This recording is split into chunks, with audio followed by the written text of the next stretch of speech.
شروع اللہ کا نام لے کر جو بڑا مہربان نہایت رحم والا ہے۔ ہم نے نوح علیہ السلام کو ان کی قوم کے پاس بھیجا کہ اپنی قوم کو خبردار کرو قبل اس کے کہ ان پر کوئی دردناک عذاب آ کھڑا ہو۔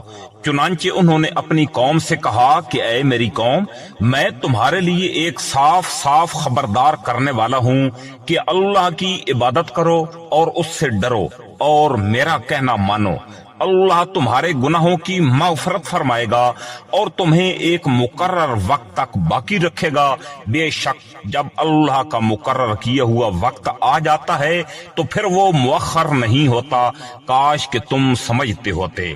پھر نوح علیہ السلام نے اللہ تعالیٰ سے کہا کہ میرے پروردگار، میں نے اپنی قوم کو رات دن حق کی دعوت دی ہے، لیکن میری دعوت کا اس کے سوا کوئی نتیجہ نہیں ہوا کہ وہ اور زیادہ بھاگنے لگے۔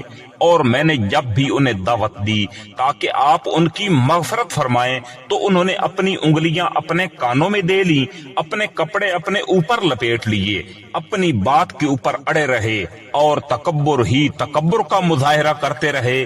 پھر میں نے انہیں پکار کر دعوت دی، پھر میں نے ان سے اعلانیہ بھی بات کی اور چپکے بھی سمجھایا۔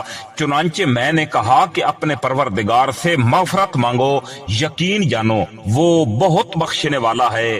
وہ تم پر آسمان سے خوب بارشیں برسائے گا اور تمہارے مال اور اولاد میں ترقی دے گا اور تمہارے لیے باغات پیدا کرے گا اور تمہاری خاطر نہریں مہیا کر دے گا۔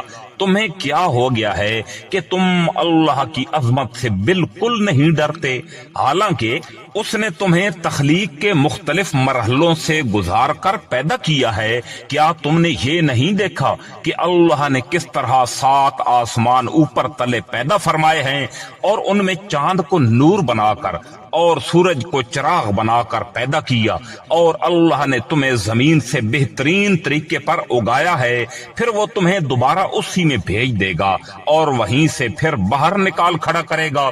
اور اللہ نے ہی تمہارے لیے زمین کو ایک فرش بنا دیا ہے تاکہ تم اس کے کھلے ہوئے راستوں پر چلو۔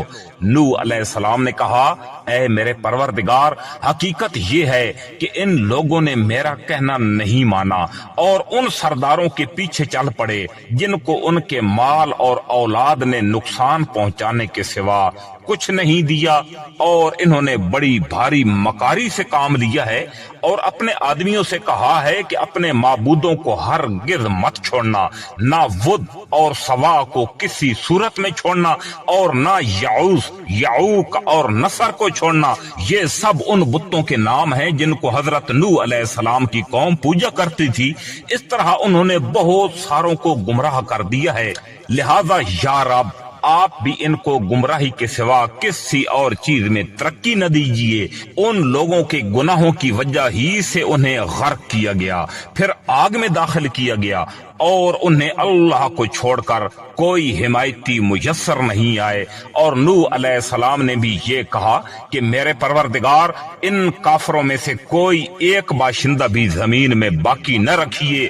اگر آپ ان کو باقی رکھیں گے تو یہ آپ کے بندوں کو گمراہ کریں گے، اور ان سے جو اولاد پیدا ہوگی وہ بدکار اور کافر ہی پیدا ہوگی۔ میرے پروردگار، میری بھی بخشش فرما دیجئے، میرے والدین کی بھی، ہر اس شخص کی بھی جو میرے گھر میں ایمان کی حالت میں داخل ہوا ہے، اور تمام مومن مردوں اور مومن عورتوں کی بھی، اور جو لوگ ظالم ہیں ان کو تباہی کے سوا کوئی اور چیز عطا نہ فرمائیے۔